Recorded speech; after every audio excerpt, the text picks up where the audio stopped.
so much for giving your valuable time. I think I probably should say right off the bat that what we're going to be doing tonight is we're going to be recording, and I am just fiddling a little bit on my side to just make sure that I can also press Daniela Ellerbeck, our in-house attorney, who is going to be co-hosting this evening and bringing part of the presentation to you. She is the legal brain behind 4SA. So really do appreciate the incredible skill set. She's been with 4SA now, I think, for 6 years. So she has an absolutely incredible wealth of knowledge and skill and expertise in this area. Well, we're going to be chatting tonight on a number of topics. I'm going to start off. We're going to do really some recaps, because I think although some of these issues are not absolutely front of screen and topical, they are issues that are still on the screen and may well bounce back onto the screen. So I think just to give some review and a bit of background and a status is going to be helpful. We're going to be talking about the draft health regulations. We're going to be talking about the PEPUDA amendment bill. We're going to be talking about the marriage policy and the forthcoming single marriage statute.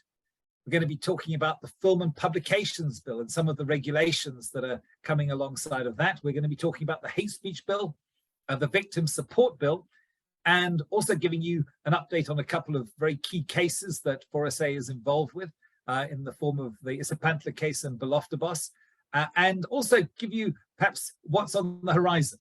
Going to end off with some, I think, very good and positive news as well. When it comes to questions and the Q&A, please will you use the chat stream to post your questions. It's going to be easier for us that way, I think, than doing sort of show of hands and what have you. And it will certainly help us to perhaps consolidate the questions if they are replicated or if they're similar, so that we can give as succinct an answer as possible. And we're going to answer those at the end. So if you could hold your questions, but by all means, please just put them on the chat box, and we're going to then summarize them and we'll answer them at the end. And lastly, if you could please ensure that your mic is on mute so that it doesn't interfere with the rest of the presentation. So thank you very much for that.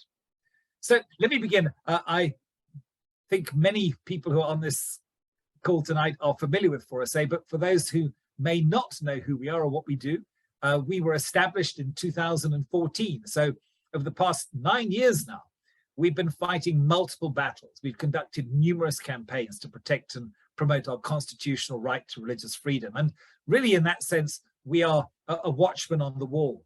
We work in various arenas. We work before government. We look at what draft policies are coming through. We work before Parliament when it comes to draft legislation. We obviously work before Chapter 9 institutions like the CRL Rights Commission or the South African Human Rights Commission. And we also obviously do involve ourselves in court cases, either as a principal party or in quite a few cases as an amicus curiae or a friend of the court, so that we can make sure that religious freedom is always represented. I think it's true to say that 4SA also really tries to make sure that we are balanced in our views. We want to be informative. We particularly want to make sure the public is informed, and we work together with the media to try and make sure that accurate, timely, and non-inflammatory messages are put out there that are legally accurate. We are, above all, as I say, a legal advocacy group. And to that end, we're also faith neutral. We defend religious freedom and our constitutional right to that, which is guaranteed for all religions. And we are therefore also doctrinally neutral. We don't have a view on any particular interpretation of scripture or any other holy text, and we are politically neutral. So that is basically how we work, and what we really strive to do and what we are vigilant to do is to help ensure that our right to religious freedom, which is absolutely a foundational right, remains protected so that people can live out and express and particularly pass on their faith to their children without fear of sanction from the state or, for that matter, for anyone else. Some people obviously have asked us, how are you funded? And the answer is entirely 100% by voluntary donations. We are literally reliant on a month-to-month basis from financial donations from religious organizations and individuals who mostly make small contributions. And we certainly value every single penny that we get. Everything that is given to us goes towards our direct work of ensuring that our religious freedom rights are protected and upheld. And these rights, by the way, are increasingly under threat. This is a global trend, you may have noticed. And again, a hard-won right, but one which, if we don't defend it, if we don't value it in that sense, can be really pretty quickly lost. And that has unfortunately been the pattern in many of the so-called Western nations where, you know, faith and particularly Christianity was once almost a given. Today, it's a post-Christian world. It's a post-faith world. Increasingly, we're seeing the rise of what was described at a conference I was at recently as secular paganism, where it is almost the antithesis of any form of faith, traditional, conservative value. So what we do is we stand in the gap, we protect, we promote, we uphold, we defend. And if you would like to support us, we're going to be putting the donations information at the end of this presentation. And we would really ask and encourage you to consider doing that. So without more ado, let us begin. And we're going to start off by talking about the draft health regulations. This has been a major issue. And you will recall, and just to skim over the facts for you, on the 15th of March, the Minister of Health, Dr. Parla, opened up the draft health regulations for public comment. And these draft health regulations contain changes to the existing regulations that have already been promulgated under the National Health Act. Obviously, in terms of the sequence, President Ramaphosa on the 4th of April terminated the state of national disaster. But on the same day, the COGTA minister, Minister Dlamini Zuma, gazetted an interim set of regulations or transitional regulations to make sure that when the state of disaster regulations lapsed, which was at midnight on May the 4th, or rather, these were for 1 month. So they went on and they lapsed on midnight on the 4th of May. Now, on that very same day, the health minister then promulgated limited amendments to the existing National Health Act regulations. And their reason for doing so was to obviously contain the spread of COVID-19 and future notifiable medical conditions. And they were supposed to be limited. So that they did only apply, as you will recall, to the size of meetings, to travel, and the imposition still of mandatory mask wearing indoors. Now, immediately, court actions were brought against government. And as became increasingly apparent, the rationale for these regulations increasingly diminished as COVID-19 evidently became less and less severe in terms of its impact upon people's health. And the infection rates, we never did get that next wave. It was more like a ripple than a wave. And at that point, literally almost on the steps of the courtroom where he would almost certainly have lost the case, on the 22nd of June, he repealed these regulations. Now, here's where things get a little interesting. He repealed, and suddenly, wow, we can take off our masks, we can meet, it's wonderful, we're all back to normal. Actually not, because what he didn't do was he didn't then take down or, you know, take off the table the draft health regulations. And these remained open for comment until the 5th of August. So this is the challenge. These new proposed regulations, and they're still proposed because they haven't been withdrawn, are sweeping in their scope. They effectively empower the Minister of Health to rule every aspect of our lives, pretty much the way the COGTA minister did during the COVID pandemic. All the minister has to do is to declare a disease to be what is called a notifiable medical condition, or an NMC, and he can impose regulations that pretty much can restrict every aspect of our lives. Let's not forget what it was like living under the COVID regulations and the complete abrogation, if you like, of our constitutional rights that we had to endure under that. So it is significant, therefore, that the minister has still listed COVID as a level 2 notifiable medical condition. That puts it in the same category as tuberculosis, hepatitis, leprosy. And obviously, it's not nearly as severe or serious as that, but that's still where it is. And at any stage, it is possible that the full suite of regulations can be promulgated. As long as COVID remains listed as a notifiable medical condition, we could literally be pretty much placed back under any form of lockdown at the minister's discretion. Now, one of the things that we argued for SA, and we have been arguing, is that the National Health Act was never, ever designed for this purpose.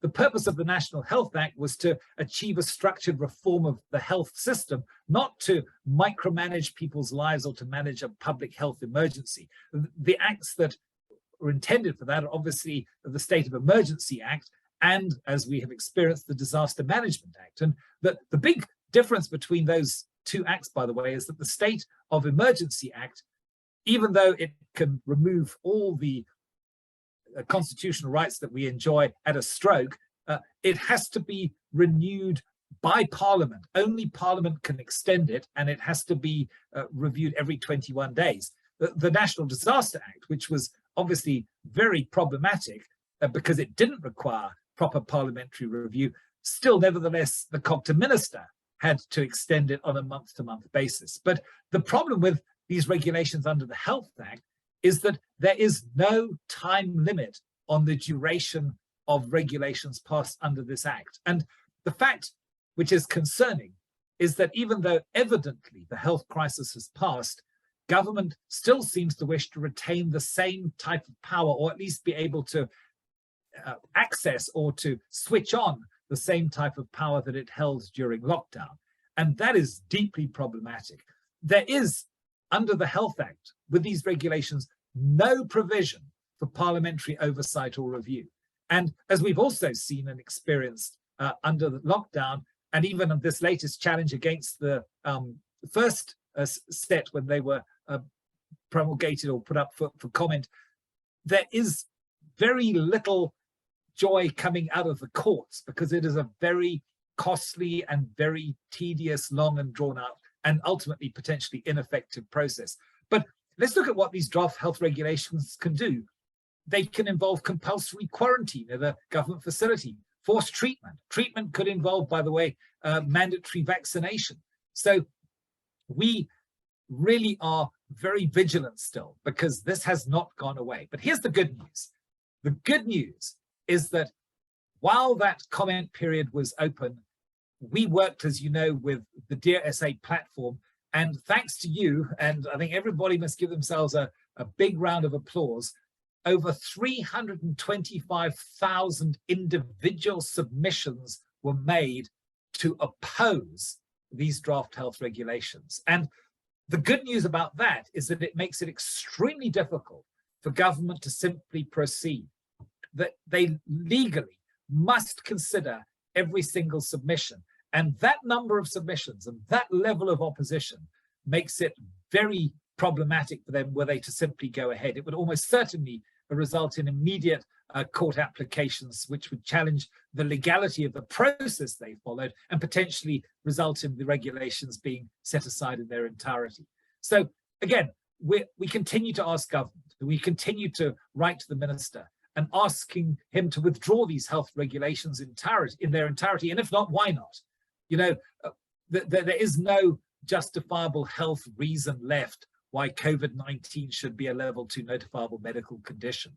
And the other thing, which is, by the way, very problematic about the regulations, is that it hasn't amended Regulation 20 of the existing regulations. So if you contravene these regulations, you can literally face a criminal sanction of up to 10 years imprisonment. So all that to say is that it hasn't gone away yet, but it's certainly been majorly pushed back. So thank you, everybody. It's been, I think, a tremendous national effort. Many, many people have been involved in this, and we're extremely grateful for that. And I think as a consequence, we trust that we will be able to hold this back. So the next thing, which is another major issue that we were engaged with, and I know many of you will be familiar with this, but again, it hasn't gone away.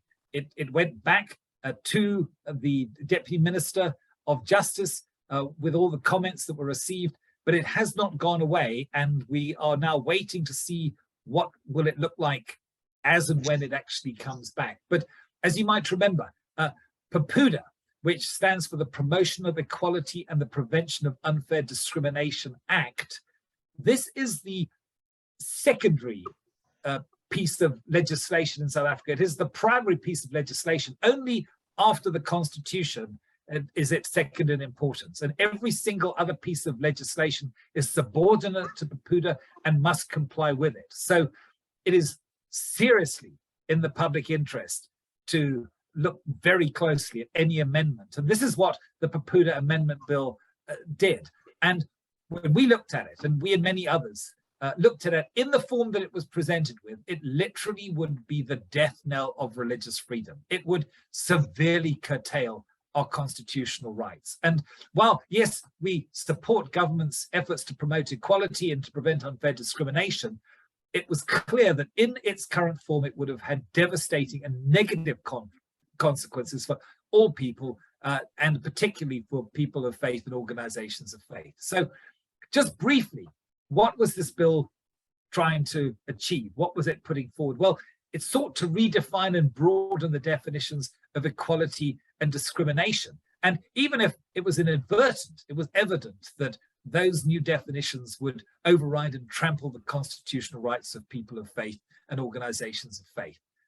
It is also quite possible, therefore, that if it was adopted, it would literally mean that people of faith could be dragged to court simply because somebody, for example, didn't like or did not agree with or was offended by that person or that institution's religious convictions and beliefs and the way that they expressed them. So that was a real problem. And of course, the other problem is that were you to find yourself in those crosshairs, you literally would have no defense in law. So we've been concerned about PEPUDA for a while, and it is, unfortunately, it has been weaponized against people in institutions of faith, either to try to silence them from teaching or sharing their religious convictions or beliefs, or to force them to compromise on how they live out their deeply held beliefs. And we're going to get to a couple of cases where we've been involved in that instance. And we've been involved, as I say, over the last 10 years in numerous cases. So this dramatic expansion of the scope, and also, by the way, the resulting liability that this bill would have, or will, if it hasn't changed, open up, would be really, really serious. And there are severe sanctions for those who are found to be in breach. Just to give you a couple of quick examples, the revised definition of equality would include, and I'm quoting, equal right and access to resources, opportunities, benefits, and advantages. In other words, everybody is equally entitled to everything. What does that mean for organizations who are member-driven, who have people who they are looking after specifically, when actually, in law, if this went through as it has been currently unamended, it would mean that anybody could basically claim anything that they wanted to. Liability dramatically extends. So, you know, if an employee contravenes the act, it may well be that the employer is equally liable and subject to the same sanctions, even if they didn't condone what the employee did or said, or weren't even aware of it. And we were very concerned that activists, in part of this bill was it would have given activists access to state funding to bring litigation under this act. Well, of course, which is what we've discovered in other cases under PEPUDA where we've been involved.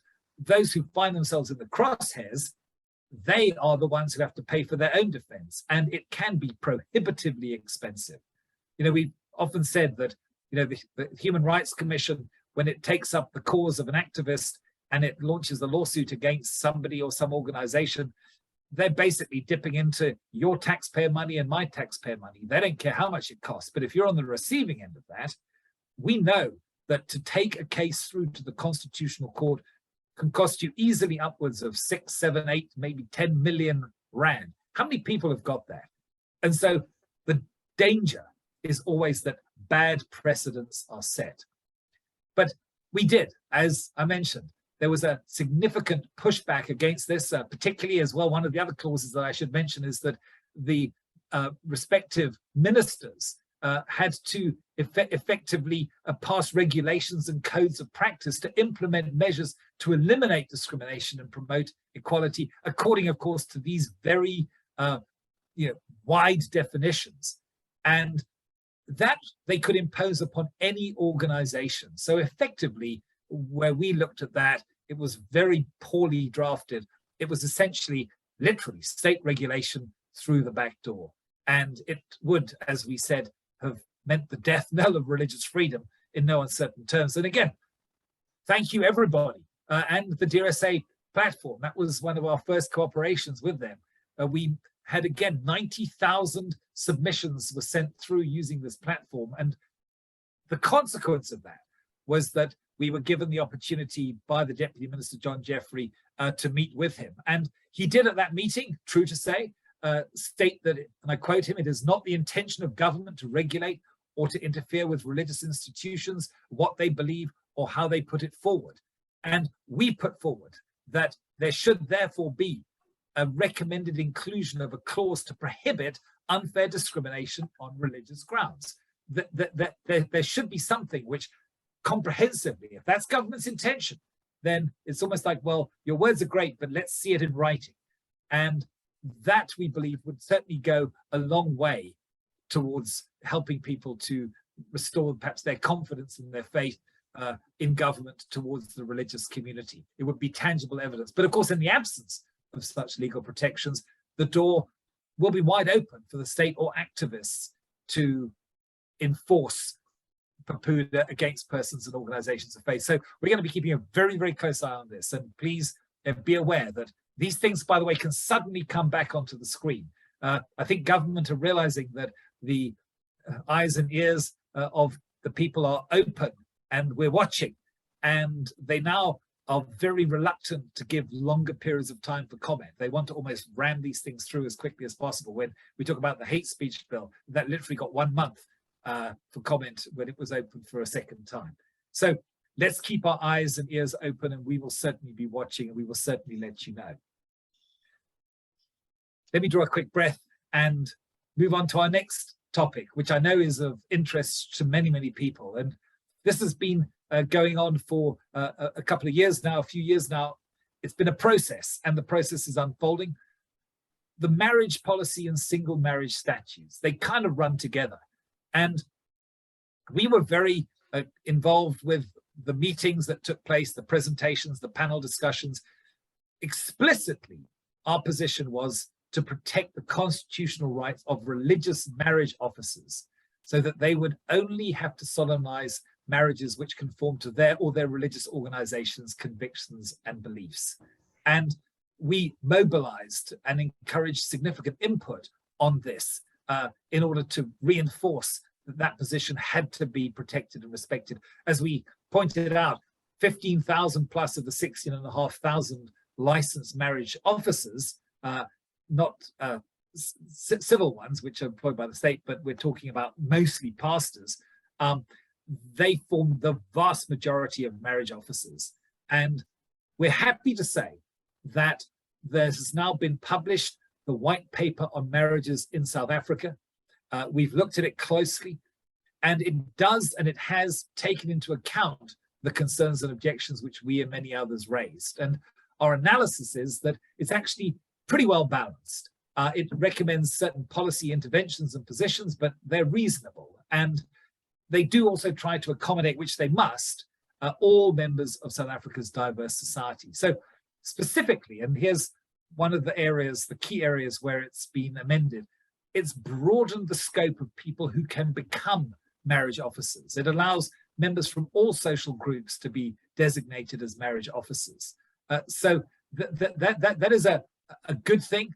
That is something which we believe is an important thing. It means that specifically religious marriage officers will be able and allowed to only marry people or to solemnize particularly the marriages of those who agree with their religious rights or value systems. And similarly, by the way, for other secular groups too.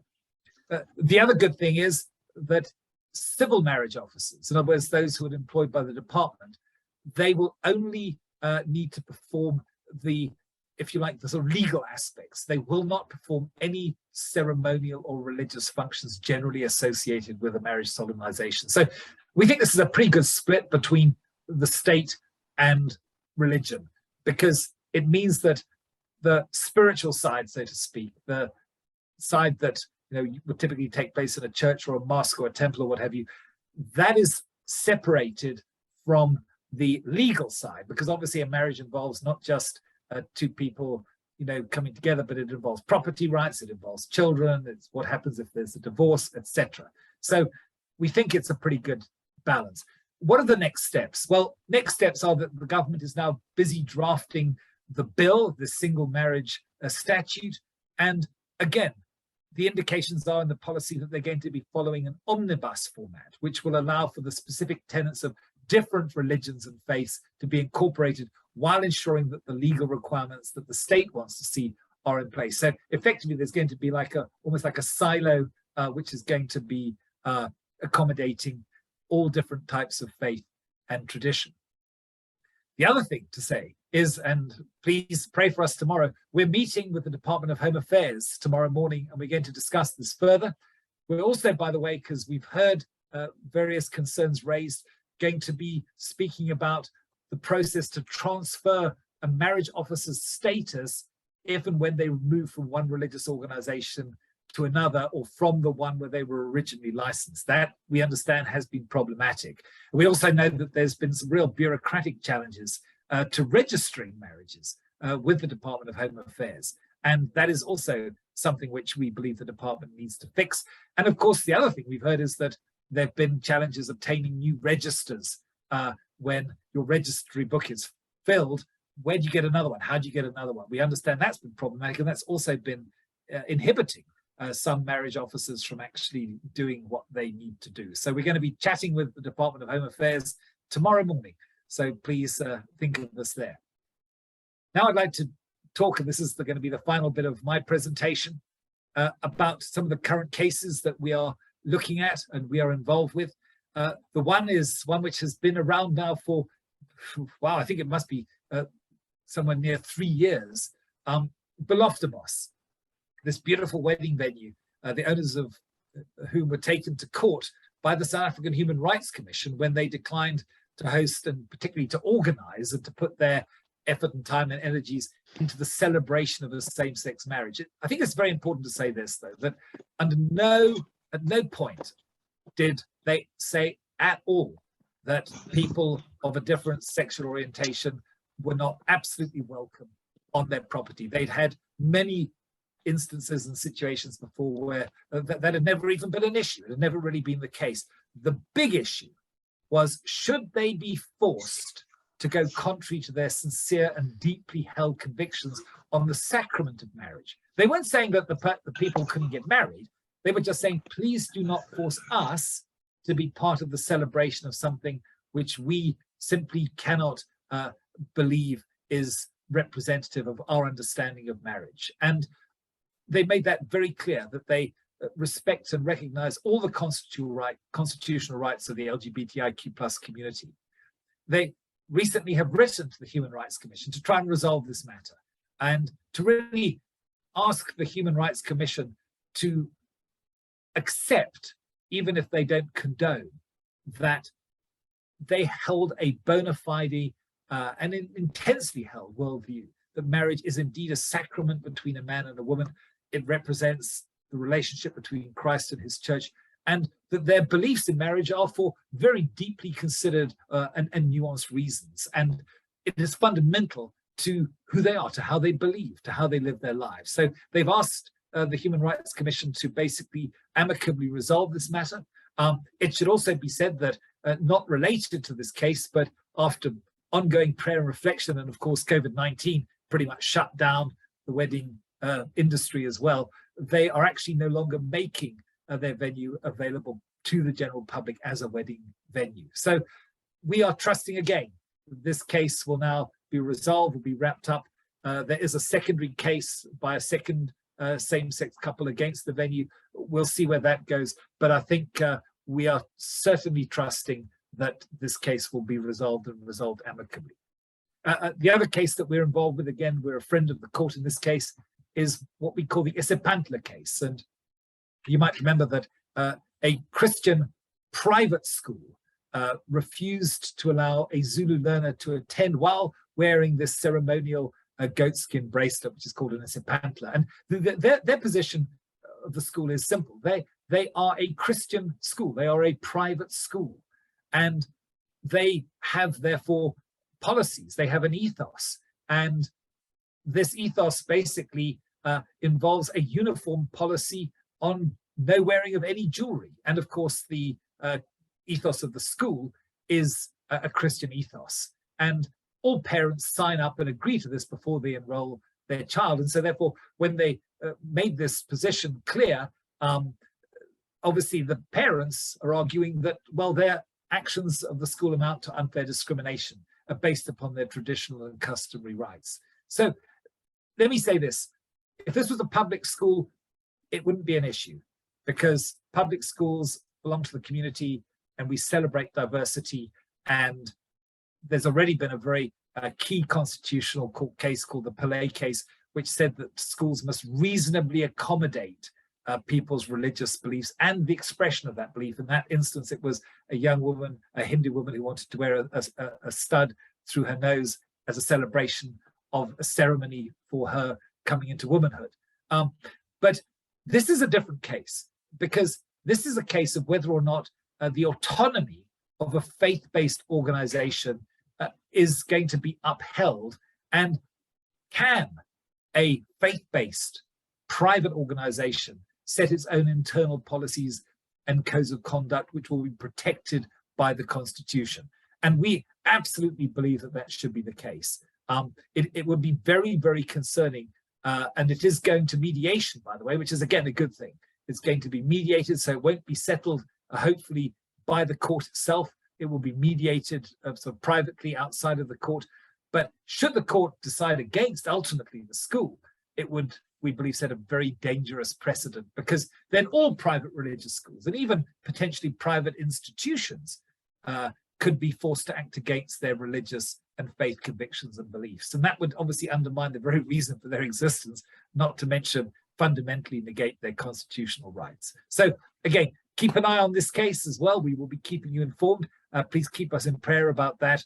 And now, without more ado, I think you've heard quite enough of me, and I will now hand over to my colleague attorney, Daniela Ellerbeck, who's going to take you forward into the next part of the presentation. Thank you, Michael. Everyone, I hope that you have enjoyed what we have shared with you so far.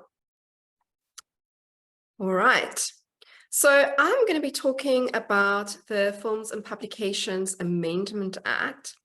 Now, this act came into effect in March this year, and the amendments made some changes to the 1996 Films and Publications Act, and amongst other things, criminalized the distribution of hate speech. So what is the 1996 Films and Publications Act about?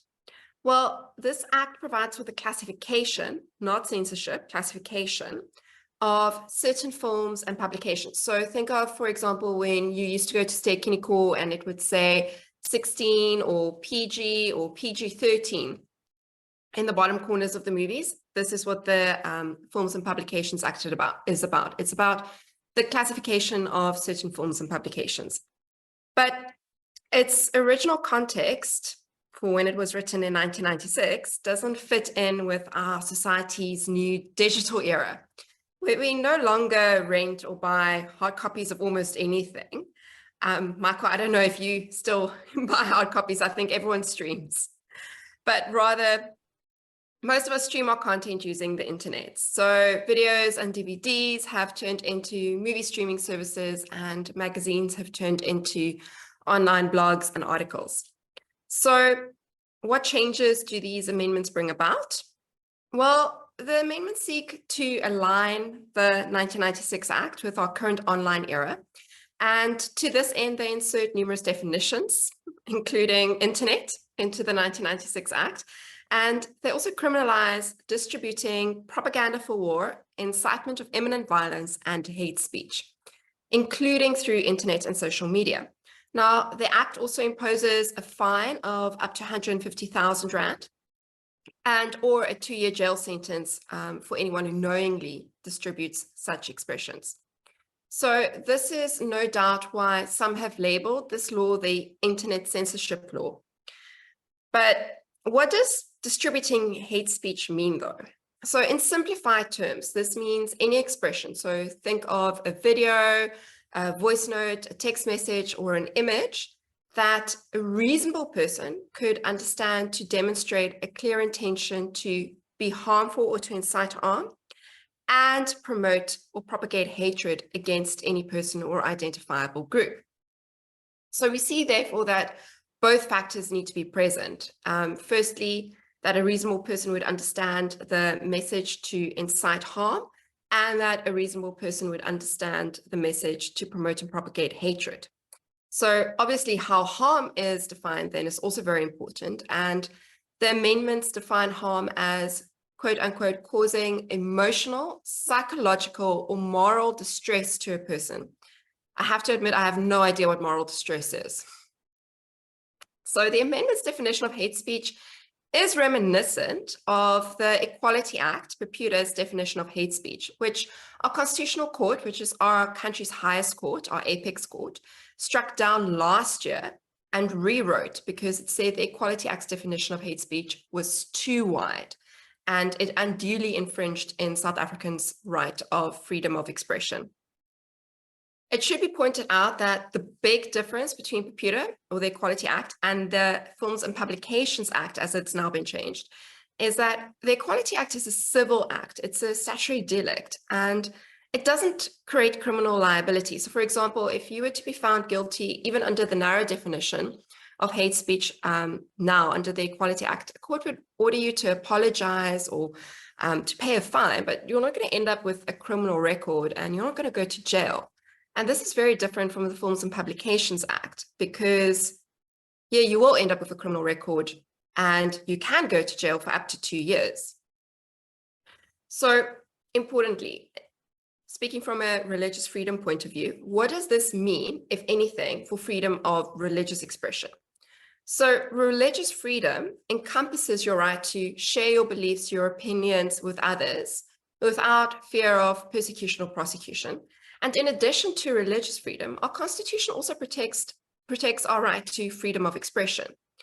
Now, as we said, the amendments criminalize any expression which could be understood by a reasonable person to demonstrate a clear intention to use the amendment's definition of harm to cause or incite emotional, psychological, moral distress and promote and propagate hatred against identifiable groups. So although emotional, psychological, or moral distress is very wide and ambiguous and concerning because it opens the possibility for offensive speech to be seen as harm, there is the saving grace that for this to then be seen as hate speech in terms of these amendments, this also needs to be coupled with promoting and propagating hatred against someone or identifiable group.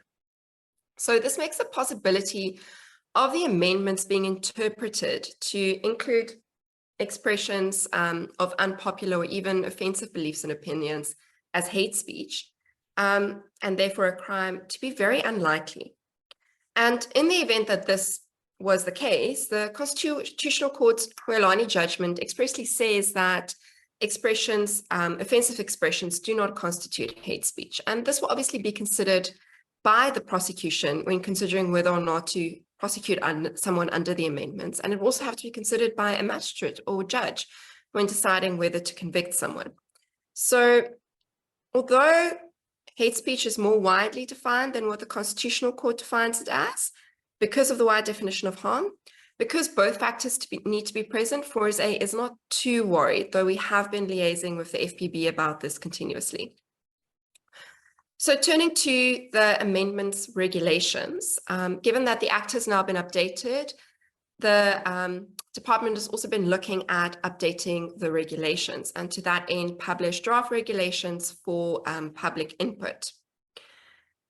Now, the draft regulations are still, the final version is still to be gazetted by the minister, so we still do not know what the final version of the regulations look like, only what the draft regulations that we all commented on look like. And looking at what the highlights here are, the crux seems to be whether or not a religious organization, so for example, a church, synagogue, a temple, or a mosque, would be seen as a commercial online distributor. And this seems to revolve around whether or not the religious content. So think of, for example, a video sermon or an article on the organization's website would be seen as commercial content or non-commercial content, because it seems that only commercial content is regulated and not non-commercial content. Now, what would the ramifications be if religious content were to be seen as commercial content? This would mean that religious organizations, so your churches, your mosques, your synagogues, your temples, would have to apply to the Forms and Publications Board, the FPB, as distributors, and they would need to apply per congregation and campus. They can't apply as one unit altogether. And they would need to do this irrespective of whether or not they make the video or articles freely available, so whether or not they even charge a fee for it. And then this registration as a distributor would have to be renewed annually, again, per campus or congregation. So we can see that the impact on religious organizations, which are mostly run on a shoestring budget with a very small contingent of staff, and normally pumping any donations received to cover their costs and into their philanthropic activities, would be quite tremendous, because should religious organizations be seen as distributors and have to go through all this bureaucratic red tape every year to register as distributors for every single congregation, they may very well be unable to meet the extra administrative and financial burdens involved. They may also be unable to meet the legislative compliance burdens. And as a result, they may be hindered from disseminating their messages and/or teachings, which would infringe their constitutional rights to religious freedom and freedom of expression, and obviously even those of their congregants to be able to listen to their messages. However, if religious content is not seen as commercial content and rather as non-commercial content, obviously none of this would apply. So this is why 4SA has made recommendations to the Minister of Communication and Technology and to the Forms and Publications Board, the FPB, to exclude religious content expressly in the regulations or in a policy or in a new amendment act from forms and commercial content, to expressly exclude religious organizations from distributors and commercial online distributors, and to rather expressly include religious organizations as non-commercial online distributors, which would mean that if someone flags something in a video of a sermon or a message that was given, or sees something in a church article that they think, okay, this is possibly hate speech in terms of the Forms and Publications amendments that we've just spoken about, they can flag that with the FPB, and the FPB then reviews it. But it removes the burden from the religious organizations of having to apply as distributors annually, and from having to go through the administrative burden of having each and every article and each and every week's video message classified. So that was the proposals we put forward to the FPB, and we continue liaising with the FPB at this point about this. Now, turning to the hate speech bill. So the status of this bill is that it is currently in front of Parliament. To be technically correct, it is in front of the first House of Parliament, the National Assembly, and in front of the first House's Justice Committee. And this bill was open for public comments and has since closed. And the highlights here are that in August 2021, so 2 years ago, the Deputy Minister of Justice, Mr. John Jeffrey, advised the committee, so Parliament's Justice Committee that's working on this bill, that the department was confident that apart from changing an or to an and, the bill's definition of hate speech will be constitutionally compliant in light of the Constitutional Court's judgment in Kwelani, where the Con Court limited and rewrote the Equality Act's definition of hate speech, which we said earlier was deemed by the court to be much wider and to unconstitutionally infringe on our right to freedom of expression. However, when we take a closer look, what do we see? We see that the bill's definition of hate speech is much wider than the Constitutional Court's definition. So For those of you who might not be familiar with the Kwelani judgment, in Kwelani, the Concord defined hate speech as extreme detestation and vilification, which risks promoting discriminatory activities against a group.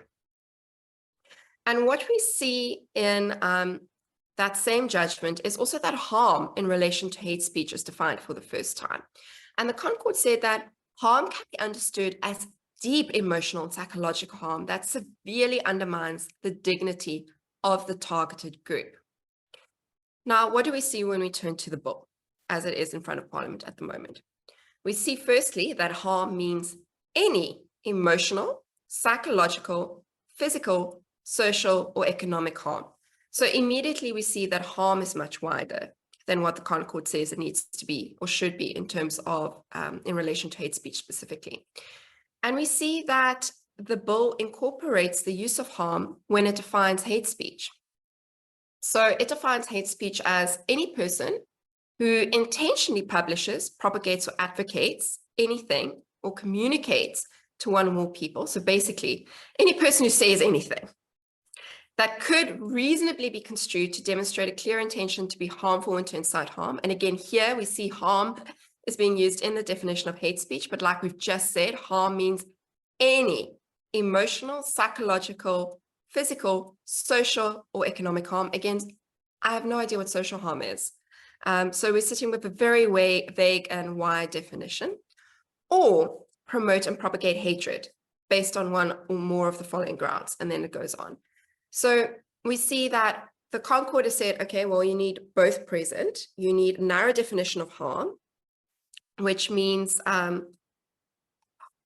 deep and emotional psychological harm that severely undermines the dignity of a group and that promotes or advocates hatred, propagates hatred, sorry. But with the bill, we see actually we've got this very wide definition of harm, and it doesn't need to be simultaneously present with promoting or propagating hatred. So you can, under this bill, currently the way it reads, you can be found guilty of the crime of hate speech for saying something that causes any emotional, psychological, physical, social, or economic harm to anyone. So contrary to what was said to Parliament, 4SA believes that the bill's current prohibition of hate speech is unconstitutional and can't be fixed with a simple changing of an or to an and. In addition, this bill obviously is different to the Equality Act in that it sends you to jail, it creates a crime. And you can go to jail for 3 years for a first offense and 5 years for a second offense. Now, some may say that, but isn't there a religious exemption clause? And this is true. You have a partial success with the inclusion of a religious exemption clause. But back in 2018, the Deputy Minister of Justice told Parliament that the department's view is that this religious exemption clause should only apply to messages from the pulpit, to sermons, and not to statements made by individuals, which obviously, if you can't say what you believe or what your opinion is in public, then you are not free to speak about your religious beliefs at all. So this does not serve to protect religious freedom in the public realm, and it doesn't help not to stifle ideology, beliefs, or views, which is actually what the Concord said in Kwelani, is that hate speech should not stifle ideology, beliefs, or views. And the court also went on to say that the expression of unpopular or offensive beliefs are not hate speech. Now, this bill does not protect South Africans' right to publicly express unpopular opinions, thoughts, and even offensive beliefs, because as we've seen, we've got this very wide definition of harm, which is incorporated in the definition of hate speech. So if you say something that emotionally rubs someone up the wrong way, you could be found guilty of hate speech and sent to jail for 3 years. And if you've done it more than once, to jail for 5 years with you. And we have a very narrow ground for religious exemption. According to the Department of Justice, only if you say it from the pulpit. So what we see here is that this bill chooses to criminalize speech despite South Africa's international law obligations under various instruments, which emphasize the protection and promotion of fundamental rights to religious freedom and freedom of expression in the public realm. and the fact that the UN itself supports more speech, not less, as the key means to address hate speech.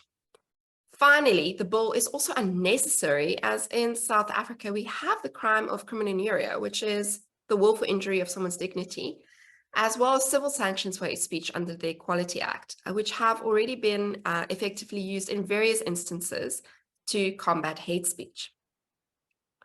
Turning to the Victim Support Services Bill, which Michael mentioned at the beginning. The status of this bill is that it is currently in front of the Department for Social Development, and it has closed for public comments. Now, the department opened this bill for public comments 2 years ago, back in 2020, and 4SA was very concerned about the various broad and intrusive provisions in this bill that have the potential to unnecessarily interfere with and negatively impact on the operations and work of religious organizations and workers. So, for example, the effect of the bill is that religious organizations that offer quote-unquote spiritual services, in other words, pastoral counseling and care to their members who have been victims of violent crime, must firstly register with the department. Failing that, it appears that religious organizations won't be allowed to operate or even to be established. And secondly, have all of their employees, or rather all of their pastoral staff and ministry leaders, whether or not they're employed or lay, within the religious organization, who may have to give pastoral counseling and care to a victim should such a situation ever arise, they would need to be vetted and their criminal records verified. So think about this practically. What does this mean? Would this mean that every single small group leader would have to be registered and vetted and their criminal record verified before they could possibly provide any spiritual service, which again is undefined and could include something such as prayer, could include dropping off meals to someone? It imposes such a massive burden on religious organizations. In addition to this, this bill also gives the state the power to prescribe certain norms and standards, so structural, size, safety, hygiene, security, and building norms that by implication would apply to facilities and religious organizations. It gives the state the power to prescribe the management and control structures that by implication would apply to religious organizations. It gives the state the power to monitor organizations and for this purpose to enter and investigate any facility and to inspect any records or documents of the religious organization. In addition, the state may interview victims cared for by the religious organization or accommodated in their facilities. So what we see here is that this bill, again, very widely drafted, could potentially violate various constitutional rights, including particularly the right to religious freedom, which includes the right to institutional autonomy for religious organizations, that in terms of this right have the right to operate and manage their internal affairs free from undue interference by the state, as well as the rights to privacy, especially of the victims, if the state can enter the premises and look at the records, and the right to dignity. So these provisions will only serve to discourage the good that the vast majority of religious organizations seek to do for their members in serving the communities of South Africa, and it will strip them of their already limited resources that should go towards serving the people of this country with the spiritual, emotional, and practical care and support offered by these organizations and their workers. Now, for some religious organizations, as we've already said in terms of the Films and Publications regulations, these administrative and financial resources might not be available, and they might not be able to comply with the stringent regulations of the Victim Support Services Bill. And again, this may even mean the dissolution of the organizations to the severe detriment of the members and communities they serve. So to this end, 4SA recommended that spiritual services should be removed from the scope and application of the bill altogether, so that the bill focuses on the services provided by professional service providers, as well as facilities and or programs that have their main objective to be the provision of victim empowerment and victim support to victims of violent crime. That spiritual harm should be removed from the bill, as this definition is unnecessary, as the harm that this definition is trying to legislate is already prohibited by a multitude of existing laws. So again, as we often say to Parliament in our presentations, in this country, we don't need 10 or 20 laws that all criminalize and prohibit the same thing. What we need is one law that is effectively enforced. And lastly, we recommended to the Department of Social Development that the strict sanctions such as imprisonment should be removed altogether from the bill. Now, what is next in terms of the realm of religious freedom? What is Force A seeing coming up towards the end of this year and possibly next year? Well, firstly, we are aware that the National Department of Education is working on national guidelines for sexual orientation and gender identity in public schools. So first of all, guidelines are non-binding recommendations to a school. They are not a policy, they are not a law. And these guidelines would give recommendations, non-binding, to public schools on how to deal with instances of sexual orientation and gender identity arising in learners. Now, I want to be clear and say that public schools have to be ideologically and faith neutral, and every learner has the constitutional right to receive a basic education. So these guidelines are not yet public. Force A doesn't know what they say. It doesn't know if the guidelines promote a specific ideological position. We don't know if they take into account all the learners' rights, if they've achieved a good balance, practical balance of it. But we will be monitoring the situation closely, and we will be keeping our constituency up to date. So turning over to you, Michael.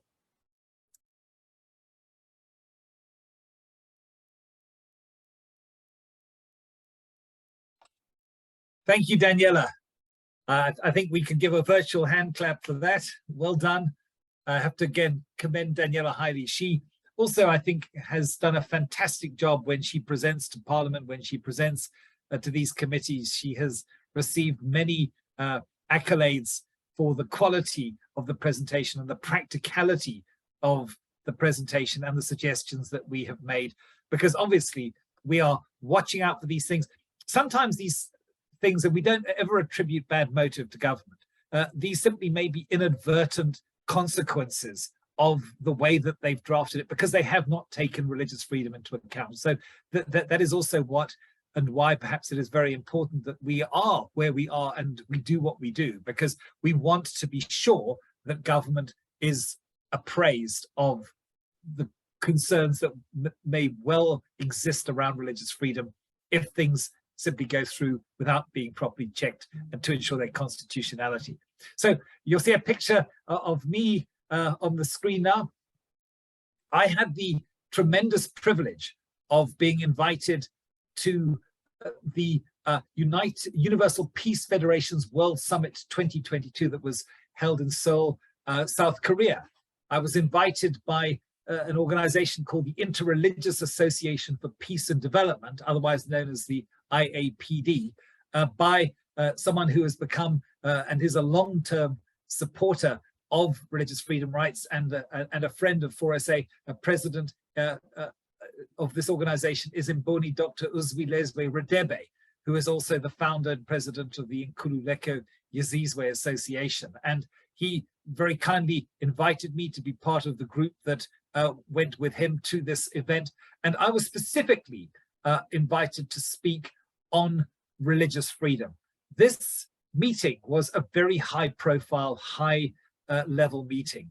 There were former presidents, there were people from high office in the USA. There was Mike Pompeo, who you may know was the former Secretary of State, Newt Gingrich, who was a former Speaker of the Congress, senior religious leaders from literally just about every country on earth. And one of the highlights of this and the topics that they really raised, obviously peace is their most important, I would say, action point and what they really focus on, but increasingly family values, particularly parents and how parents relate to children, and religious freedom. These were the topics that were highlighted. And what I'm signing in this picture was, I believe, one of the most significant developments that there has been in religious freedom for a while. One of the things that I have said, and you may have heard me say it if you've been to meetings, is that we don't want to be always fighting these battles when they're literally right up against the city walls. We're defending almost as a last gasp resort. Where we really need to be is we need to be more and more engaged and bringing the significance and the importance and even the potential negative consequences on religious freedom at a policy level. And what this conference, which, as I said, was an extremely senior and high-level event, passed a resolution, was to establish or to create a spiritual advisory board to support the work of the Africa Union, or the AU. And this board, this body, will be within the AU structure, and it will help to ensure that the voice and the views of traditional, spiritual, and moral values are properly considered in the political discourse and debate. And very significantly, on the back of that, there has also been a strong impetus to encourage even and to establish similar organizations to 4SA in other key strategic African nations, perhaps Nigeria, perhaps Kenya, perhaps Zambia, Botswana.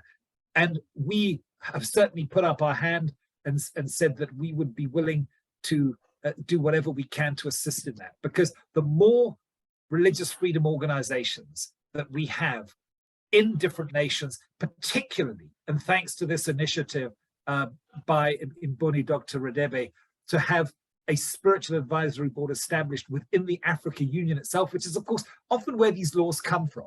That we need to understand maybe the flow of how things happen. Have you ever wondered, how come this law has just been passed and it's nothing like reflecting the values of the people of this nation?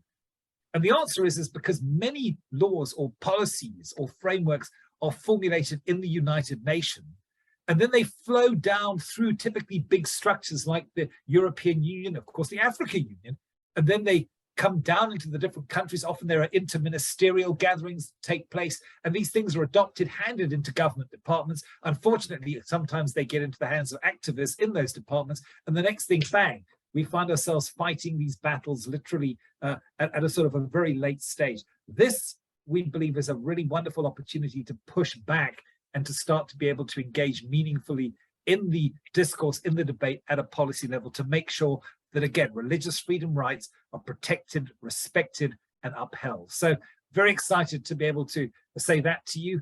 And again, that I think is the bit of good news that we can end the formal part of this presentation on before we switch to the Q&A.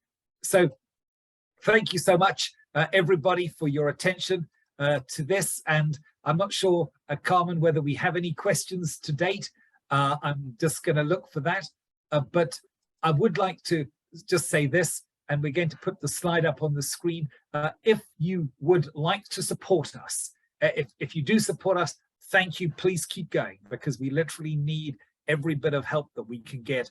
But if you would like to support us, particularly if you'd like to support us on a monthly basis, that would be incredibly helpful. Please do add value to us. We literally work as hard as we can. We do the best we can. We're not perfect, but we do whatever we can to protect and promote our religious freedom rights, so that you as religious leaders can do what you are called to do, to preach and teach and live out and proclaim and encourage others to also live out their faith. So thank you very, very much for your time and attention. That is the formal end of the presentation. If you would like to exit at this point, thank you for being part of this.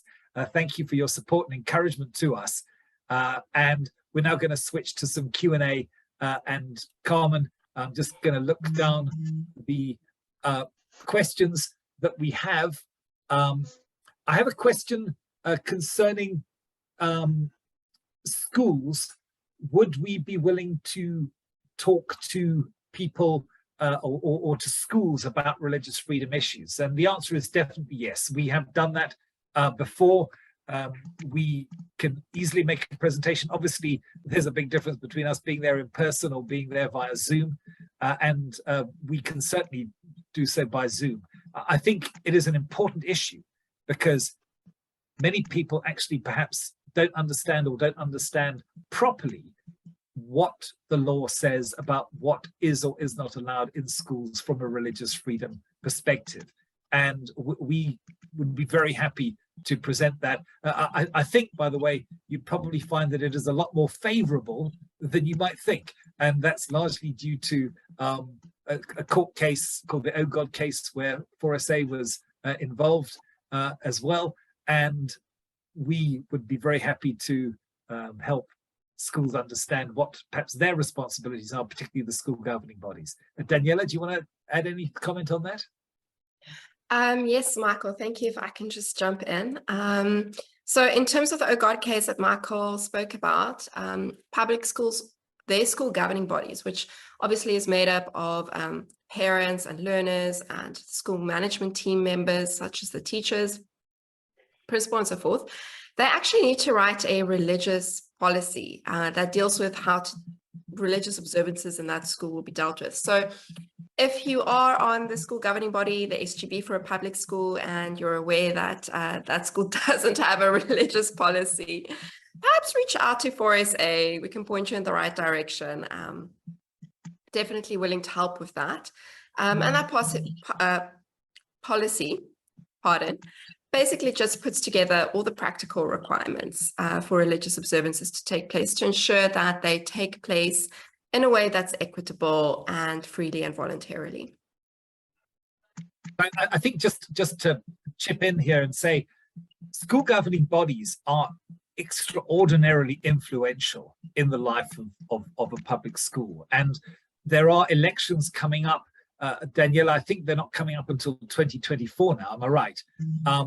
But it's absolutely important, and we're going to certainly alert people to when they're coming up, because if you are a member as a parent or even as a teacher for that matter, on a school governing body, you are in a sense the gatekeeper for what is or is not allowed into the school in terms of religious observances and so on. So, and other matters too, for that matter. So that is very important. I'm looking at another question here. How are other faiths managing all this? Well, the answer is religious freedom. It really is a one-size-fits-all. It's a constitutional right.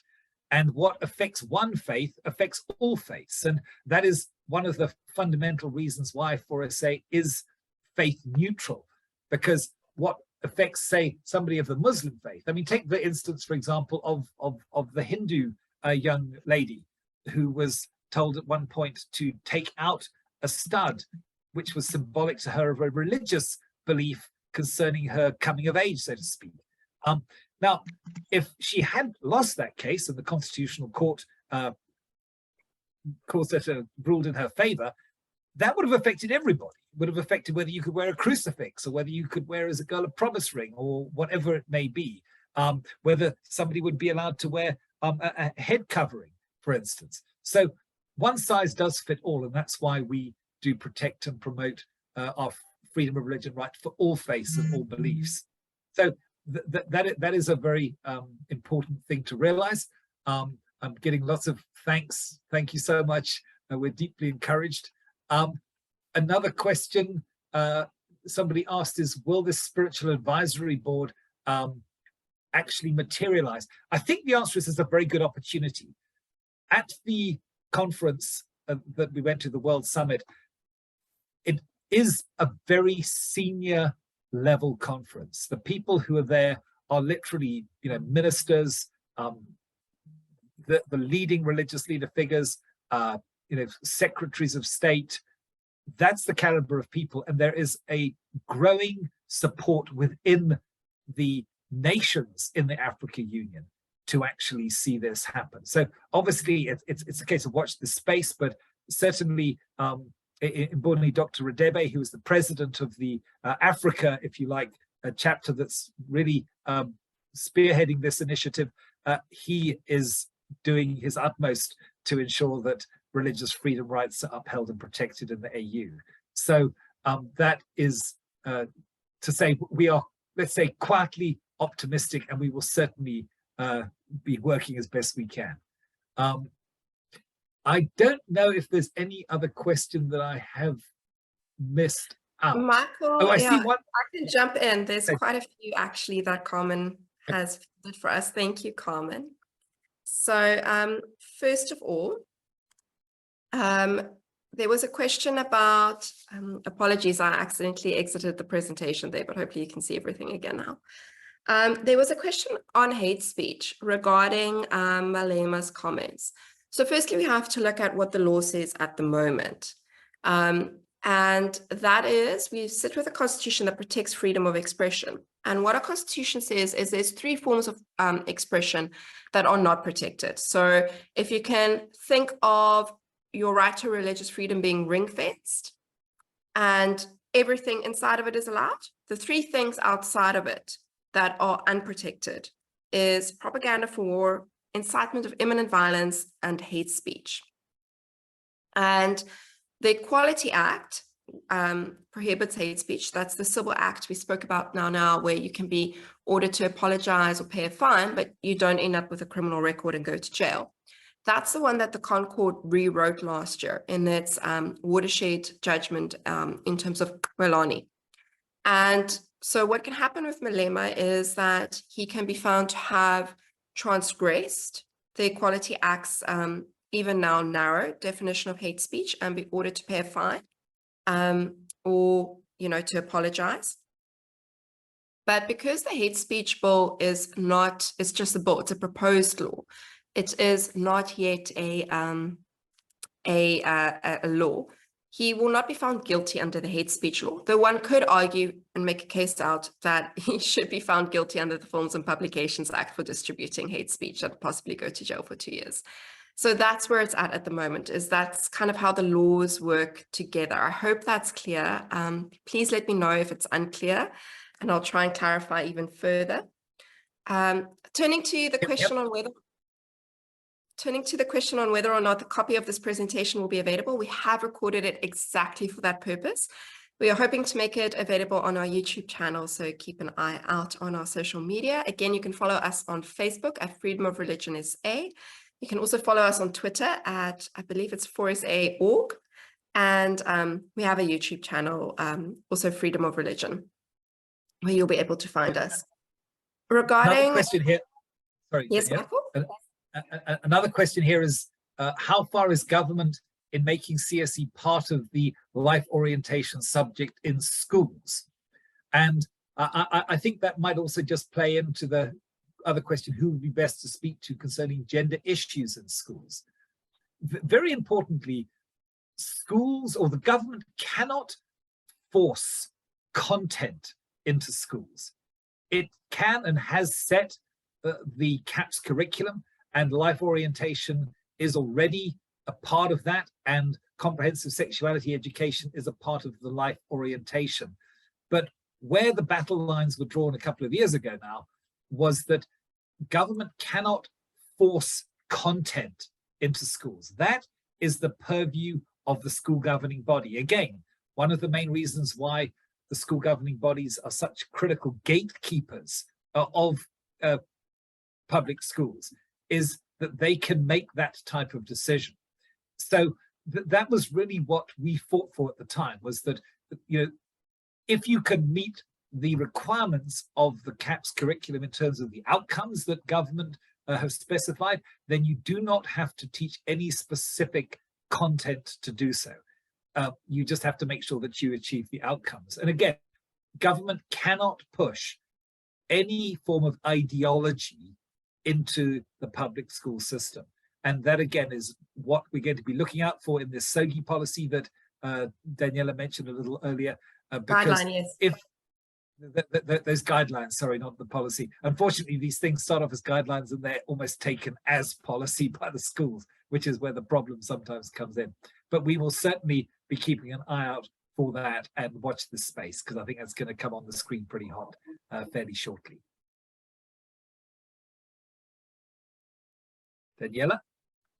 No, those were the questions that I wanted to answer, which I think you answered very well. I see there's one last one from Carmen, one of your matrix identities, asking, developing a religious policy can be extremely useful in preventing conflicts that always hear about in schools, but our schools are so diverse. How is it possible to have an inclusive policy for all different faiths?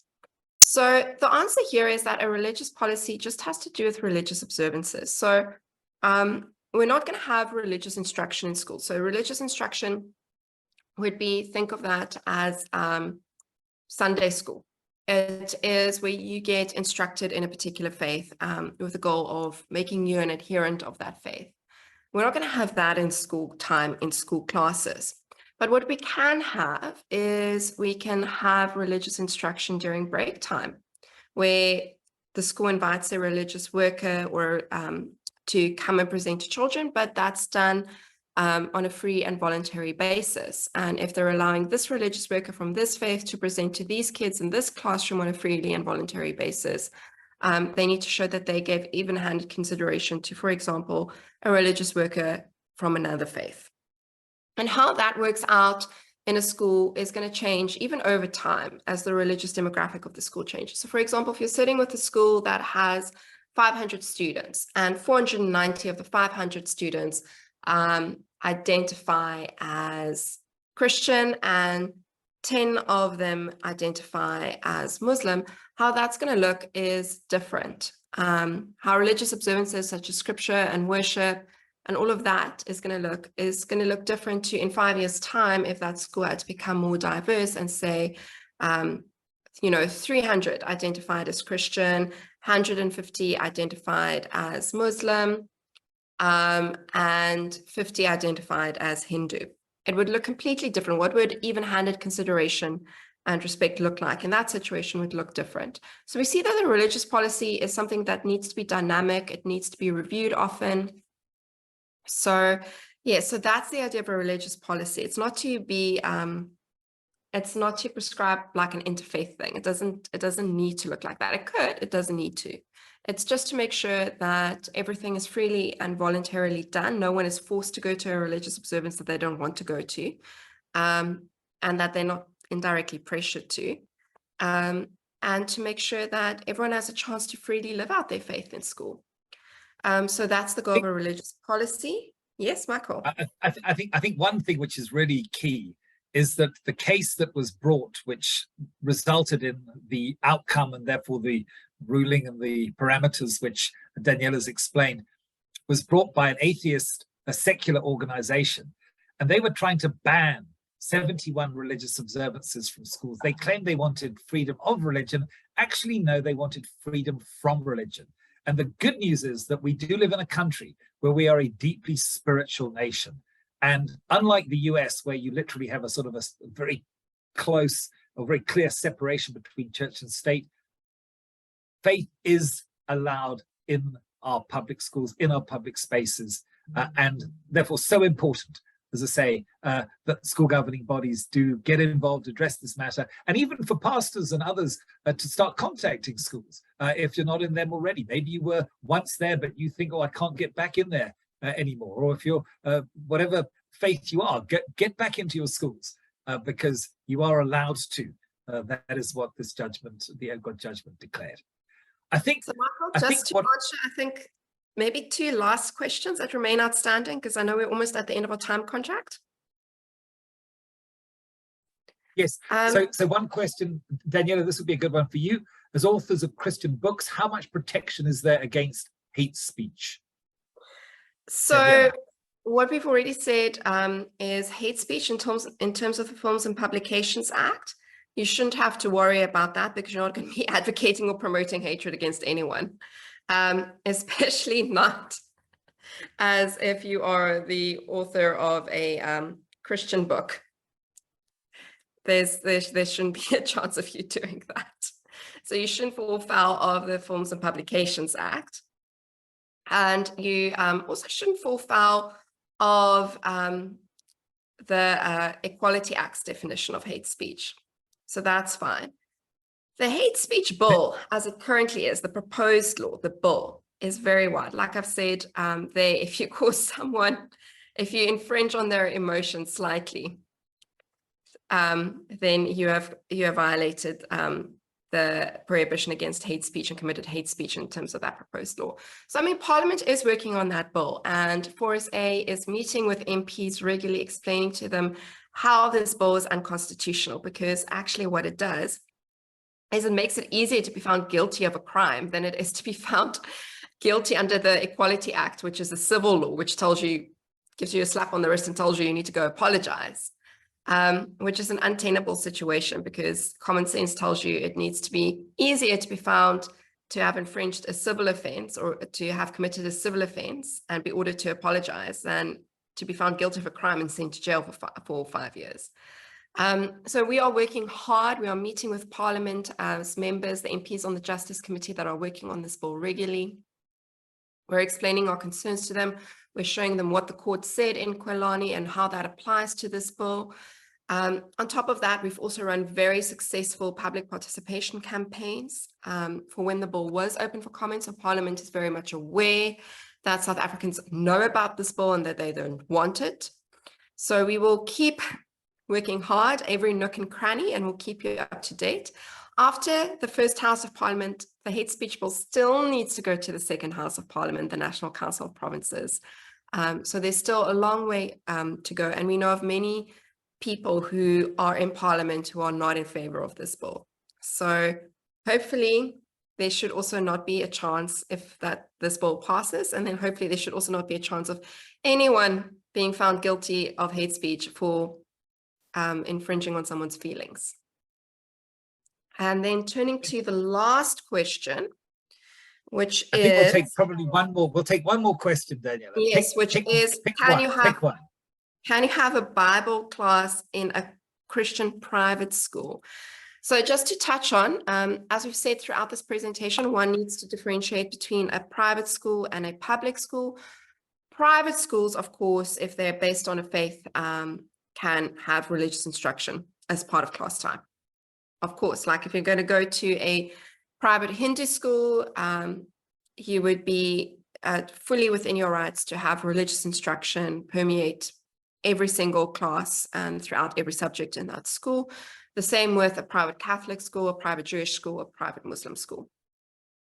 However, a public school is different because a public school is a community asset and belongs to everyone in that community. So it belongs to all the families from all the different faiths who live in that community. And for that reason, the courts have said that the school itself can't say, oh, we're a public Muslim school or we're a private Christian school.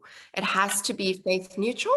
But in that, with the school itself being faith neutral, it has to give space to all the learners to express their faith and to live out their faith while at public school. I hope that makes sense. Michael? Okay, so I think that brings us to the end of this virtual roadshow. I hope you've enjoyed it.